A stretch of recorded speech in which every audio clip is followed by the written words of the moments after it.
Di tengah hutan yang sunyi, berdiri seketul batu yang memisahkan dua dunia.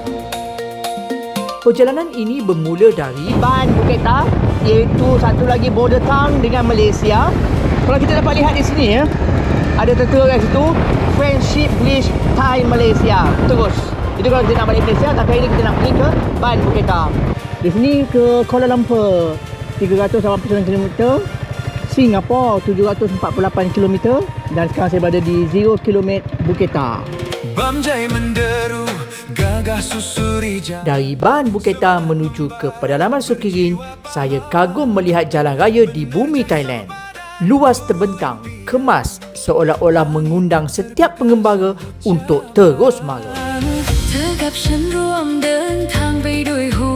Namun semakin jauh saya melangkah, jalan itu berubah menjadi laluan kecil, sunyi dan semakin asing.